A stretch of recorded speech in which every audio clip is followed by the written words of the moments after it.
Hello दोस्तों, आपका स्वागत है हमारे चैनल चैंपियन जैद पर। मैं हूं आपका दोस्त मोहम्मद जैद। और दोस्तों, आज का हमारा टॉपिक है हाउ टू सॉल्व न्यूमेरिकल्स।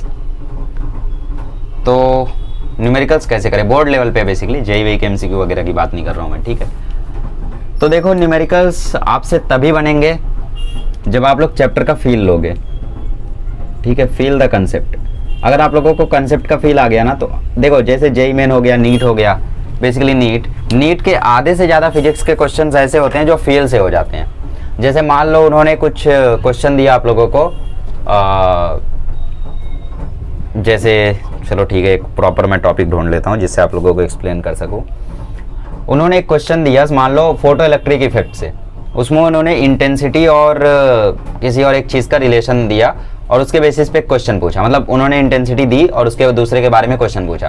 तो अगर हमें पता है कि भाई इंटेंसिटी और वो आपस में इन्वर्सली प्रोपोर्शनल होते हैं, और अगर इंटेंसिटी 2 गुना बढ़ रही है तो वो 4 गुना बढ़ेगा। अगर हमें इतनी चीज़ पता है कि वो 4 गुना घटेगा इंटेंसिटी के 2 गुना बढ़ने से, अगर ये चीज़ हमें पता है, तो हम लोग क्वेश्चन को तो फेल से ही कर सकते हैं। सपोज इंटेंसिटी दिया 4 टाइम हो गई तो वो 16 टाइम कम हो जाएगा, तुरंत मार दिया आंसर।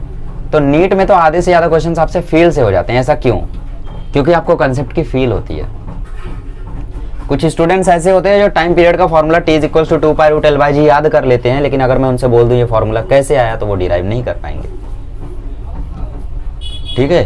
तो बेसिकली आप लोगों को कंसेप्ट को फील करना है।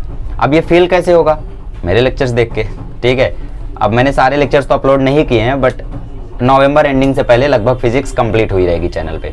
अभी तो चलो कम हुआ है, लेकिन वो जो दिवाली की छुट्टी में मैं जब दोबारा मुंबई आऊँगा तो उस समय मैं कंप्लीट करा दूंगा फिजिक्स वगैरह, ठीक है। तो ज़्यादा टेंशन लेने की ज़रूरत नहीं है। दूसरी चीज़ क्या है? Watch proper lectures. तो इसमें मैं माई लेक्चर्स लिख देता, बट क्योंकि अभी मैंने पढ़ाया नहीं है पूरा, तो इसलिए मैं अपने लेक्चर नहीं लिख रहा हूँ, वरना मैं लिखता वॉच माई लेक्चर्स, ठीक है। ऐसे लेक्चर जिसमें आप लोगों को कंसेप्ट बताने के बाद उस कंसेप्ट के ऊपर न्यूमेरिकल बता दिए जाए। अगर वो न्यूमेरिकल्स आते हैं तो, ये कंसेप्ट के बाद अगर आपको न्यूमेरिकल्स बता दिए जाएं और आप लोग उसको सॉल्व कर पाओ तो ठीक है।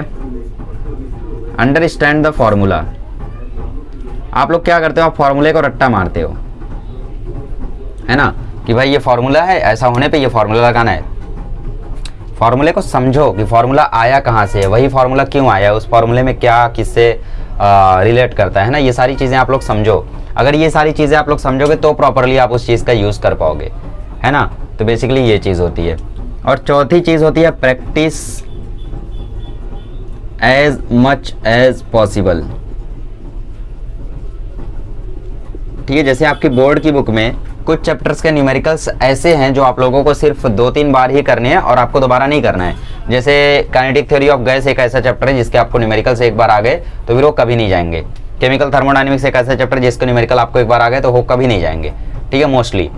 और ऑसिलेशन चैप्टर के न्यूमेरिकल ऐसे जो बहुत आसान है, चलो मैंने माना सुपरपोजिशन ऑफ वेव के थोड़े हार्ड हैं। EMI के न्यूमेरिकल ऐसे हैं जो आपको एक बार आ गए कभी नहीं जाएंगे, ठीक है। और इलेक्ट्रिक करंट इलेक्ट्रिसिटी के न्यूमेरिकल्स ऐसे जो एक बार आपको आ गए तो कभी नहीं जाएंगे। ऐसे ही फोटो इलेक्ट्रिक इफेक्ट, मतलब डुअल नेचर ऑफ एटम के आपको न्यूमेरिकल्स कभी नहीं जाएंगे। Structure of atom and nuclei के न्यूमेरिकल्स आपको एक बार आ गए तो कभी नहीं जाएंगे। तो ऐसे चैप्टर्स के न्यूमेरिकल्स को आप लोग कम तवज्जो दो।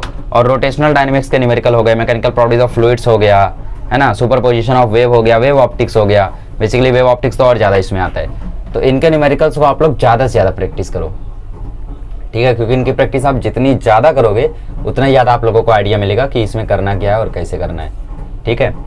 तो सिंपल सी चीज़ है यार, आप लोगों को इतनी चीज़ें फॉलो करनी है। और अगर इतनी चीज़ें करने के बाद भी आपसे न्यूमेरिकल नहीं हो रहा है तो इसका मतलब आपको चारों में से कोई तो कमी है, चारों में से कुछ तो कमी है। ऐसा हो ही नहीं सकता कि आपसे चारों चीज़ें फुल है और उसके बाद भी आप लोगों से न्यूमेरिकल नहीं हो रहा है, ऐसा पॉसिबल ही नहीं है, ठीक है। तो ये छोटा सा वीडियो था, न्यूमेरिकल के बारे में बताना था।